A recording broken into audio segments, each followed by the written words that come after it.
Hello everybody, Jordan Nelson here. Thanks so much for stopping by.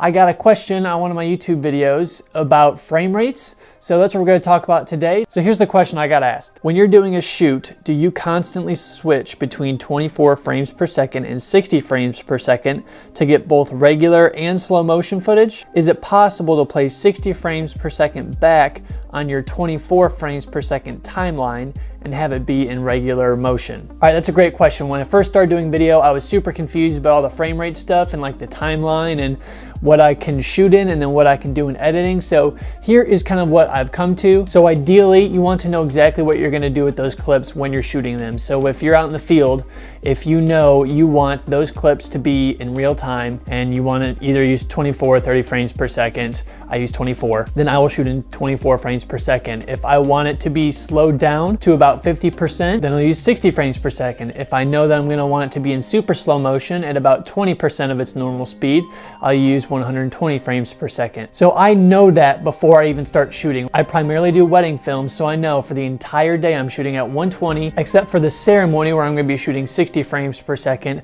and the reception where I'll switch between 24 frames per second and 120.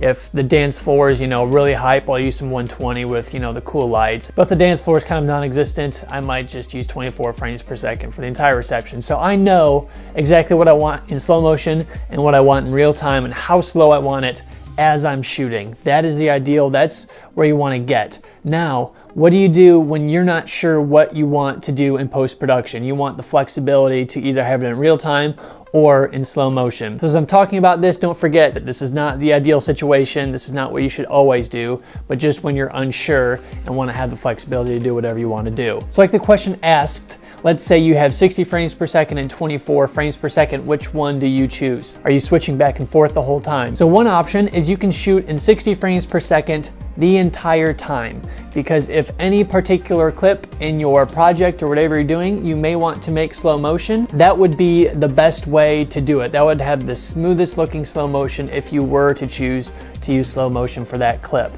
Now, even if you have a 24 frames per second timeline and you put 60 frames per second into that, you're still gonna lose some of that motion blur. So if you're not gonna slow down a 60p shot and you put it into a 24p timeline, it's still gonna look a little jittery. The motion blur isn't gonna be there because you captured it with less motion blur. It's not gonna be able to recreate it as if you shot it originally at 24p and had that natural looking cinematic traditional motion blur. It's gonna look a little bit more jittery.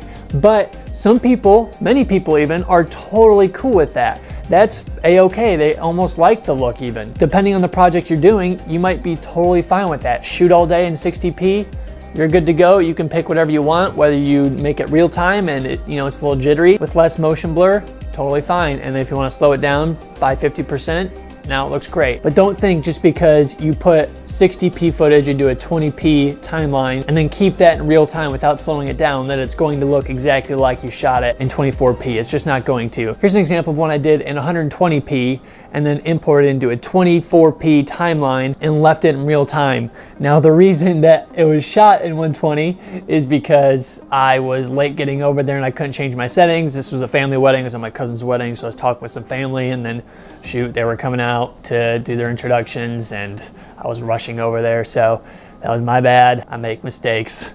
Oops. But it was kind of fine because it was kind of, a more hype part of the reception where they're doing their little stuff. So, it was fine, but you can tell it does not look like a 24 frames per second shot. It looks a little bit more jittery, even though it's in a 24p timeline. So that's option number one. Just shoot everything in the highest frame rate so you can do whatever you want with it, but just know that your real-time stuff isn't gonna look as traditionally cinematic or natural. Now, let's say you shoot something in 24 frames per second that you want to end up slowing down. Now, I use Final Cut Pro, and there's a thing called Optimal Flow that you can use that kind of interlaces your 24 frames and adds frames in there and kind of guesses as to what those frames would look like so that you can end up slowing it down.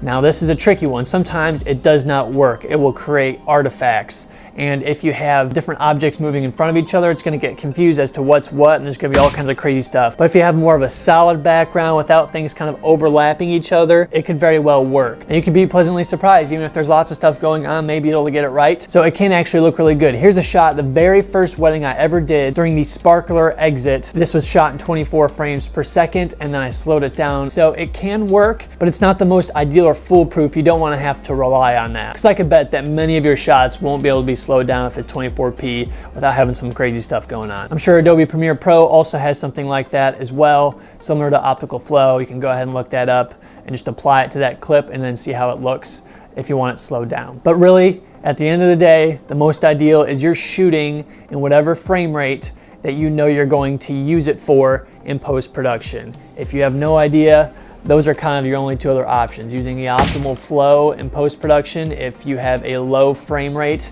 and want to slow it down, or just shooting everything at a higher frame rate and then sacrificing your real-time stuff for not looking as natural or cinematic, but still being able to slow everything else down. So hopefully that makes sense. I know I was super confused about all that when I first started. I didn't know which to choose or when to shoot in, or like, how am I supposed to pick one? And how does it relate to the timeline? If I put it into a certain timeline, will it just kind of convert it for me? You know, all of that. So I hope that can kind of clear up that question. So if you like this video, go ahead and click that subscribe button. I do have a lot more videos like this on the channel, a lot of them related to wedding filmmaking and video creation in general. So if you're into that stuff, go ahead and click subscribe. Love to have you here.